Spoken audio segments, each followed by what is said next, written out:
It started off as a simple idea, a comedy set in a celebrity rehab center. We called it Smiles, which was a play on the Promises Rehab Center in Los Angeles, and we basically wanted to take different celebrity archetypes and poke fun at them.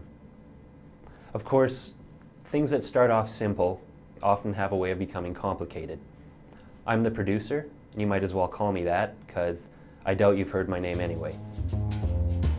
The story of Smiles began with a group of students banding together to create their own TV pilot. Unfortunately for the Smiles crew, they were faced with a major hurdle. After their female lead didn't show up for a shooting, the team was forced to call an audible, to steal a sports term. To the best of my knowledge, never before has an actor been replaced in a role midway through an episode. But enough from me, let's start the show.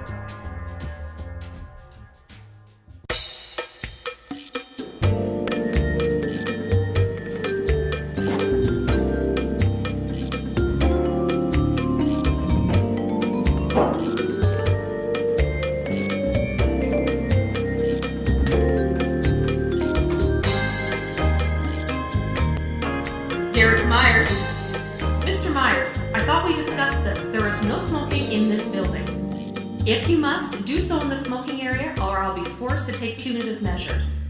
I don't think I need to remind you of the consequences you face if you're removed from Smiles.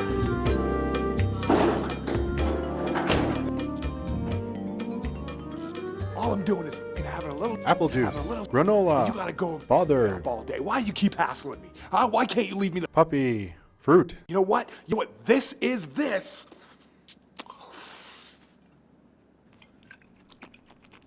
Ah yes, Derek Myers. Is what rockers do. You might have heard about him.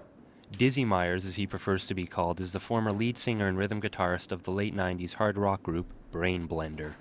The band was once described by rock critics as the musical equivalent of the crud that forms at the edges of one's mouth. Any sign of our new arrival yet? She should be here any minute. Make sure she gets settled in. And Gus, I don't think I need to remind you about our little talk. No fraternizing with the patients. You're not their friend. You're here to keep them in line. Yes, ma'am. As soon as she gets settled, send her to me. That little ray of sunshine is Dr. Samantha Fallon. We wanted to create a mysterious villain doctor so devoid of conscience it makes one long for the relative civility of the Spanish Inquisition. Frankly, every time I hear her voice, I want to run for cover.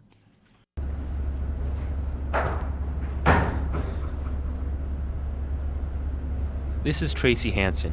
She's really trying to get well. Known as Terrible Tracy in the supermarket tabloids, Tracy began her career entering and winning a nationwide talent search. A songwriter by nature, she didn't have much singing talent, but that's less of an obstacle in the music industry than you would think. If her voice were any more manufactured, she'd be Darth Vader. Anyway, at age 18, she was deemed no longer marketable. The original actress who played Tracy had to drop out for mysterious reasons.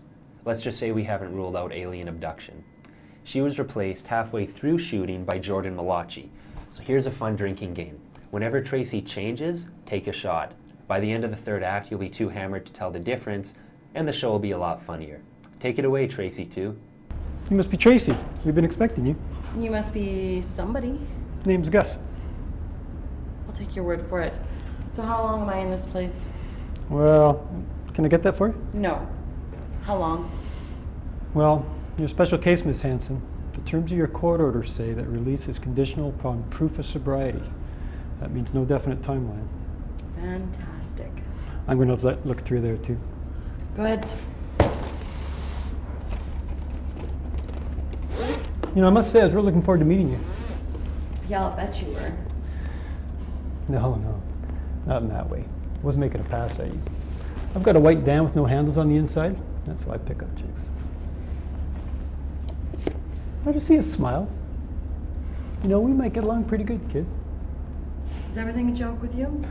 No. I get pretty serious discussing campaign finance reform, but the rest of it, it's a barrel of laughs.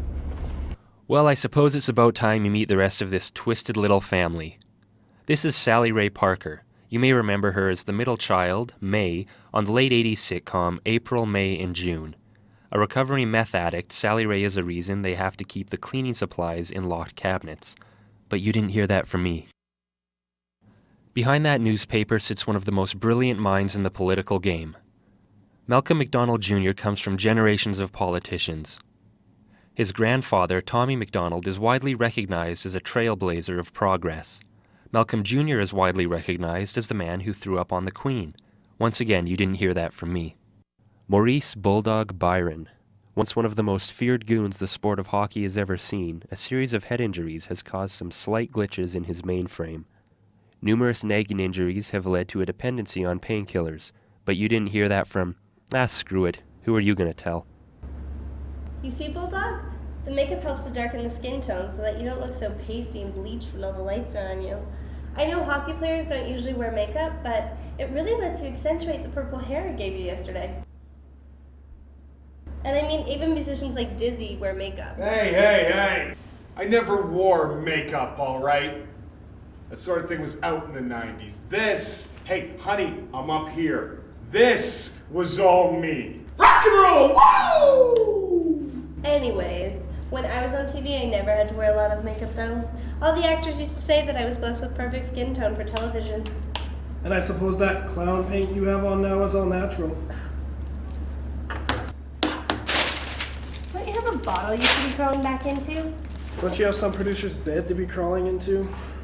You're just jealous because you could never have a woman like me. I've seen those tramps you run around with. A stiff breeze would knock them over. At least I have standards. Oh, you're right. I should maybe grow a ponytail and drive a Saab. Or better yet, I'll boil down some Drano and we'll get crazy. What was the writer of that line smoking? And does he have any left? As I'm sure you've probably noticed by now, a slight change in direction occurred in the writing process of the show. We wanted to give all the characters their own addictions. I'll admit I'm out of my element here. I've never really had much of a use for drugs. I mean, once you find a mint condition Boba Fett action figure originally sealed in its package from 1977, heroin just doesn't have much of a kick to it. I know I made the one joke about smoking pot earlier, but whatever. Remember, I'm in television. Ethics are a matter of convenience.